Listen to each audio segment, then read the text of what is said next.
Welcome to Manonmani IAS academy. Dinamani இன்றைய 25 மே 2026 செய்தித்தாளின் முக்கிய குறிப்புகளை பார்ப்போம்.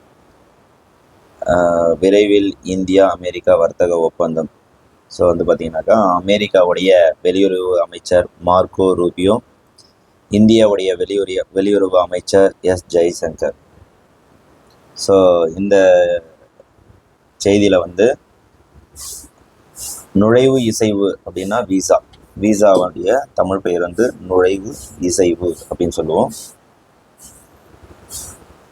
இதில் என்ன சொல்லியிருப்பாருன்னா, ட்ரம்ப் நிர்வாகத்தின் புதிய குடியேற்ற கொள்கை மற்றும் H-1B விசா கட்டணம் பன்மடங்கு உயர்வு போன்ற நடவடிக்கைகளால் இந்திய பணியாளர்கள் பாதிக்கப்பட்டுள்ளனர்.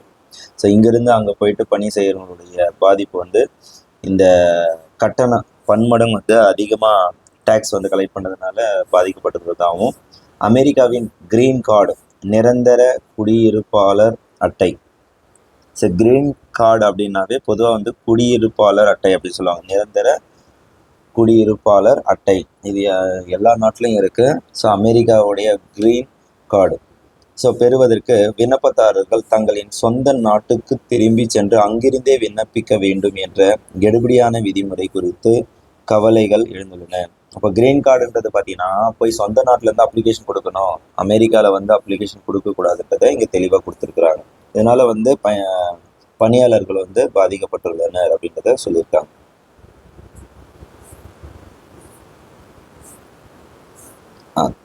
ரேஷன் கடையில் பார்த்தீங்கன்னாக்கா தாய் மாணவர் திட்டம் அப்படின்னு சொல்லிட்டு ஒரு ஸ்கீம் இருக்குது. ஸோ அந்த தாய் மாணவர் திட்டத்தில் பார்த்தீங்கன்னாக்கா மேலும் பல திட்டங்கள் தொடரும். அதில் ஏதாவது குறைகளோ குறைபாடுகளோ எதனா ஏற்பட்டுச்சுனாக்கா அதில் மறுசீரமைப்பு நடத்தப்படும்ன்றத தமிழ்நாட்டு கூட்டுறவுத்துறை அமைச்சரான வி காந்திராஜ் தெரிவித்துள்ளார். தாயுமானவர் திட்டம் என்பது முதலமைச்சரின் தாயுமானவர் திட்டம். தமிழ்நாட்டில் உள்ள வறுமை கோட்டிற்கு கீழுள்ள ஏழைகள், முதியோர்கள் மற்றும் மாற்றுத்திறனாளிகளுக்கு உதவும் வகையில் தமிழ்நாடு அரசால் கொண்டு வரப்பட்ட மிக முக்கியமான மக்கள் நலத்திட்டமாகும். வறுமையை ஒழிப்பதையும் நலிவடைந்த பிரிவினருக்கு சமூக பாதுகாப்பை வழங்குவதையும் நோக்கமாக கொண்டு இந்த திட்டம் 2025 ஆகஸ்ட் 12 அன்று அதிகாரப்பூர்வமாக தொடங்கி வைக்கப்பட்டது.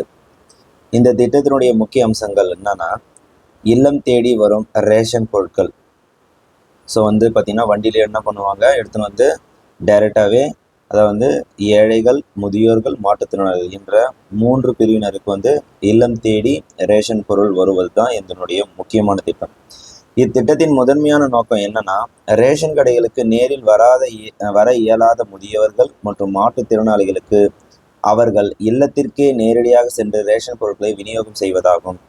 விநியோக நாட்கள் அப்படின்னு பார்த்தீங்கன்னாக்கா, ஒவ்வொரு மாதமும் 2வது சனிக்கிழமை மற்றும் ஞாயிற்றுக்கிழமைகளில் மூடப்பட்ட வாகனங்கள் மூலம் ரேஷன் பொருட்கள் பயனாளிகளின் வீடு தேடி விநியோகிக்கப்படும். அப்போது ஒவ்வொரு மாதமும் 2வது சனிக்கிழமை மற்றும் ஞாயிற்றுக்கிழமை. அப்போது இது எக்ஸாமில் கேட்பாங்க. 2வது சனிக்கிழமை மற்றும் ஞாயிற்றுக்கிழமைகளில்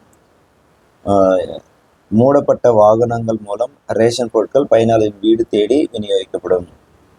அப்போது 2வது சனிக்கிழமையும் எல்லா ஞாயிற்றுக்கிழமையும், சரிங்களா? பாதுகாப்பான விநியோகம். இதற்காக இபாஸ் அப்படின்னு சொல்லுவாங்க. இபிஓஎஸ் கருவிகள், மின்னணு எடைத்தராசுகள் பொருத்தப்பட்ட சிறப்பு வாகனங்கள் பயன்படுத்தப்படுகின்றன. பிரதிநிதித்துவ முறை.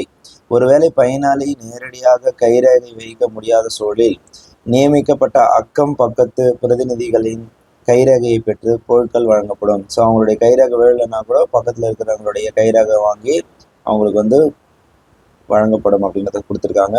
இப்போ இதனுடைய தகுதிகள் மற்றும் பயனாளிகள் என்னன்னா, தொடக்கத்தில் இத்திட்டம் சில விதிகளுடன் கொண்டு வரப்பட்டு பின்னர் மக்கள் நலன் கருதி தளர்வுகள் செய்யப்பட்டன. அதாவது முதியோர்களுக்கான வயது வரம்பு பார்த்தீங்கன்னா, ஆரம்பத்தில் 70 வயதிற்கு முற்பட்ட முதியோர்களுக்கு இந்த திட்டம் அறிவிக்கப்பட்டிருந்தது. பின்னர் பார்த்தீங்கன்னா, இந்த தினகரன் நாளிதழ் செய்தியின்படி வயது வரம்பு 65 குறைக்கப்பட்டுள்ளது. அப்போ என்னது 65க்கு மேலே இருக்கிறவங்க எல்லாருக்குமே கொடுக்கணும். முதல்ல 70 வயதுக்கு மேலதான் சொல்லியிருந்தாங்க. அதுக்கப்புறம் 65 வயதுக்கு மேலே வந்து கொடுக்கணும் அப்படின்றத சொல்லியிருக்காங்க. மாற்றுத்திறனாளிகள் அனைத்து மாற்றுத்திறனாளி குடும்ப அட்டைதாரர்கள், மாற்றுத்திறனாளினாவே எல்லா குடும்ப அட்டைதாரர்களுக்கும் இது கொடுக்கணும். மொத்த பயனாளிகள் தமிழ்நாடு முழுவதும் சுமார் 21.7 லட்சத்துக்கும் அதிகமான தகுதியுடைய நபர்கள் இதன் மூலம் பயனடைந்து வருகின்றனர். வறுமை ஒழிப்புக்கான விரிவான கட்டமைப்பு வெறும் ரேஷன் பொருட்கள் வழங்குவதுடன் மட்டுமல்லாமல் வறுமைக்கு எதிரான இறுதி தாக்குதலாக இந்த திட்டம் வடிவமைக்கப்பட்டுள்ளது. முதலமைச்சரின் முகநூல் பதிவின்படி, ஃபேஸ்புக் சொல்றோம் இல்லையா, மிகவும் பின்தங்கிய ஏழை குடும்பங்களை கண்டறிந்த அவர்களுக்கு பின்வரும் 6 முக்கிய தேவைகளை ஒருங்கிணைத்து வழங்க அரசு திட்டமிட்டுள்ளது. 1. வீடமைப்பு, ஹவுசிங். சுகாதாரம் மற்றும் மருத்துவம், ஹெல்த் கேர். கல்வி, எஜுகேஷன். ஊட்டச்சத்துன்றது நியூட்ரிஷன். வாழ்வாதார மேம்பாடு மற்றும் வேலை வாய்ப்பு, லைவ்லிஹுட் சப்போர்ட். சமூக பாதுகாப்பு, சோஷியல் செக்யூரிட்டி.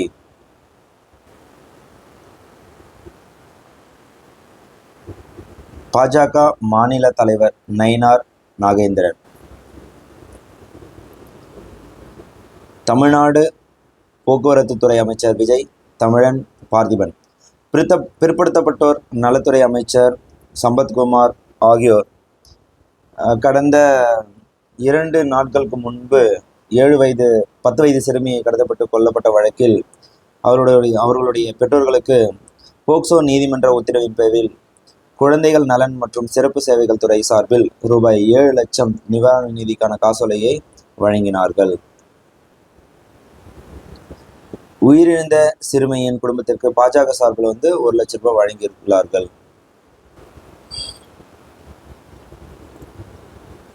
இன்று திங்கட்கிழமை 25 மே 2026 திங்கட்கிழமை 66 பேருக்கு இந்தியாவின் குடியரசுத் தலைவர் திரௌபதி முர்மு 66 பேருக்கு விருதுகளை வழங்க உள்ளார். நிகழாண்டு 2026 ஆண்டுக்கான விருதுகள்: கலை, சமூக சேவை, பொதுப்பணி, அறிவியல், பொறியியல், வர்த்தகம், தொழில்துறை, மருத்துவம், இலக்கியம், கல்வி, விளையாட்டு, குடிமைப்பணி உள்ளிட்ட துறைகளில் தலைசிறந்த பங்களிப்பை நல்கோருக்கு நாட்டின் உயரிய பத்ம விருதுகள் வழங்கப்படுகின்றன.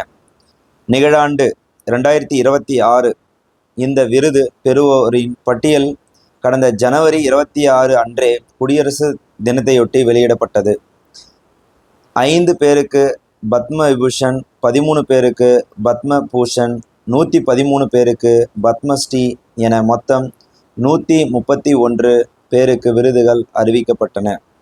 இவர்களில் பெரும்பாலானோர் அதிகம் அறியப்படாத சாதனையாளர்களாகவே உள்ளனர். தமிழகத்தை சேர்ந்த 13 பேருக்கு விருதுகள் அறிவிக்கப்பட்டன. இந்நிலையில் 66 விருதாளர்களுக்கு பத்ம விபூஷன் 2, பத்மபூஷன் 6, பத்மஸ்ரீ 58 திங்கட்கிழமை விருதுகள் வழங்கப்பட்டுள்ளன. இன்று திங்கட்கிழமை என்னது 2 ஒரு 6 8 இது ஒரு 8 66. ஸோ 66 விருதுகள் இன்னைக்கு வழங்குவாங்க. இது எங்கே வழங்குவாங்க அப்படின்னு பார்த்தீங்கன்னா, குடியரசுத் தலைவர் மாளிகை. ஸோ மாளிகையில் கணதந்திர மண்டபத்தில் தான் இந்த விருதுகள் குடியரசுத் தலைவர் திரௌபதி முர்மு வழங்குவார். இதில் பார்த்தீங்கன்னாக்கா தமிழகத்தை சேர்ந்த 7 பேர் யாருனாக்கா, அந்த 7 பேரில் ஒருத்தர் மருத்துவர் KR பழனிசாமியுடன் மற்றும் 7 பேர் இந்த விருதுகளை பெற உள்ளனர். இந்த விருதுகள் வழங்கும் பொழுது இந்திய துணை குடியரசுத் தலைவர் CP ராதாகிருஷ்ணன், பிரதமர் நரேந்திர மோடி ஆகியோரும் பங்கேற்பனர். இது தவிர வேறு என்னன்னாக்கா, இந்திய அரசாங்கத்தால் வழங்கக்கூடிய மிக உயரிய விருதுகளை பற்றி பார்ப்போம். இந்தியாவின் மிக உயரிய மற்றும் முக்கிய விருதுகள் ஒரு 3 விதமாக பிரிச்சுக்கலாம். ஒன்று பார்த்தீங்கன்னாக்கா குடிமை சிவிலியன், முக்கியமான விருதுகள் மட்டும் பார்ப்போம். குடிமை சிவிலியன் சார்ந்த விருதுகள், வீரம் கேலண்ட்ரி சார்ந்த விருதுகள், விளையாட்டு, கலை, இலக்கியம் சார்ந்த விருதுகள் ஆகிய பல்வேறு பிரிவுகளில் வழங்கப்படுகின்றன. நாட்டின் குடிமை விருதான பாரத ரத்னா வில் தொடங்கி தேசிய அளவில் வழங்கப்படும் முக்கிய விருதுகளின் பட்டியல் இதோ. குடிமை விருதுகளை பற்றி பார்ப்போம். நாட்டின் மிக உயரிய விருதுகளான கருதப்படும் இவை கலை, இலக்கியம், அறிவியல், பொது சேவை போன்ற துறைகளில் சிறந்து விளங்குபவர்களுக்கு வழங்கப்படுகின்றன. முதலில் பாரத ரத்னா குடிமை விருதுகளை பற்றி பார்ப்போம். பாரத ரத்னா இதுதான் நாட்டின் மிக உயரிய குடிமை விருது. இரண்டாவது பத்ம விபூஷன், மூன்றாவது பத்ம பூஷன், நான்காவது பத்மஸ்ரீ. அடுத்தது வீர தீர செயல்களுக்கான விருதுகள். போர்க்களத்திலோ அல்லது அமைதியான சூழலிலோ இந்திய இராணுவ வீரர்கள் மற்றும் பாதுகாப்பு படையினர் வெளிப்படுத்தும் வீரத்திற்காக வழங்கப்படுகின்றன. உயர்ந்தபட்ச வீரத்தீர செயல்களுக்கான விருதுகள் முதல்ல இருக்கிறது போர்க்கால விருதுகள். பரமவீர் சக்ரா, மகாவீர் சக்ரா, வீர் சக்ரா. போர்க்கால விருதுகள் பரமவீர் சக்ரா, மகாவீர் சக்ரா, வீர் சக்ரா. அமைதிக்கால விருதுகள் அசோக சக்ரா, கீர்த்தி சக்ரா, சௌரிய சக்ரா. அமைதிக்கால விருதுகள் அசோக சக்ரா, கீர்த்தி சக்ரா, சௌரிய சக்ரா. விளையாட்டு விருதுகளை பார்ப்போம். விளையாட்டுத் துறைகளில் சாதனை படைத்த வீரர்களுக்கு இந்திய அரசின் இளைஞர் நலன் மற்றும் விளையாட்டு அமைச்சகம் மூலம் வழங்கப்படுகின்றன. அதன் பிரகாரம் உயர்ந்த விருதுகள் இருந்து கீழே பார்ப்போம். மேஜர் தியான் சந்த் கேல் ரத்னா இந்தியாவின் மிக உயரிய விளையாட்டு விருது. மேஜர் தியான் சந்த் கேல் ரத்னா. இரண்டாவது அர்ஜுனா விருது சர்வதேச அளவில் தொடர்ந்து சிறப்பாக விளையாடும் வீரர்களுக்காக வழங்கப்படும் விருது. துரோணாச்சாரியா விருது சிறந்த விளையாட்டு பயிற்சியாளர்களுக்கு வழங்கப்படும் விருது. அப்போ இங்க பாத்தீங்கன்னா சிறப்பாக விளையாடும் வீரர்களுக்காக வழங்கப்படுவது அர்ஜுனா விருது. விளையாட்டு பயிற்சியாளர்களுக்கு வழங்கப்படுவது துரோணாச்சாரியா விருது. இலக்கிய விருதுகள் லிட்ரரி அவார்ட். ஸோ பார்த்தீங்கன்னா இலக்கியத்துக்காக வழங்கப்படும் விருதுகளில் இந்தியாவில் பார்த்தீங்கன்னா உயரிய விருது ஞானபீட விருது, இந்தியாவின் மிக உயரிய இலக்கிய விருது அப்படின்னு சொல்லுவோம். ரெண்டாவது சாகித்ய அகாடமி விருது, சிறந்த இலக்கிய படைப்புகளுக்கு வழங்கப்படும் விருது. அடுத்தது திரைப்பட விருதுகள். ஸோ திரைப்படத்துக்கும் நம்ம உயரிய விருதுகள் வழங்கப்படுகின்றன.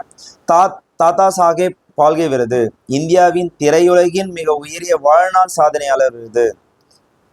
தேசிய திரைப்பட விருதுகள் இந்திய அரசின் சார்பில் சிறந்த திரைப்படங்கள் மற்றும் கலைஞர்களுக்காக வழங்கப்படும் விருதுகள். தேசிய திரைப்பட விருதுகள். இன்றைய முக்கிய குறிப்புகள் முடிவடைந்தன. நன்றி. மேலும் உங்களுடைய நண்பர்களுக்கும் உறவினர்களுக்கும் தெரிந்தவர்களுக்கும் இந்த முக்கிய செய்தித்தாள் குறிப்புகளை பகிர்ந்து கொண்டு எமக்கு மிகவும் சப்போர்ட்டு துணையாக இருக்குமாறு கேட்டுக்கொள்கிறேன். மேலும் நமது சேனலை சப்ஸ்கிரைப் செய்யவும் மற்றும் பெல் பொத்தானை அழுத்தவும். உடனுக்குடன் நாங்கள் தெரிவிக்கும் அனைத்து முக்கிய தகவல்களும் உங்களுக்கு உடனடியாக கிடைக்கப்படும்.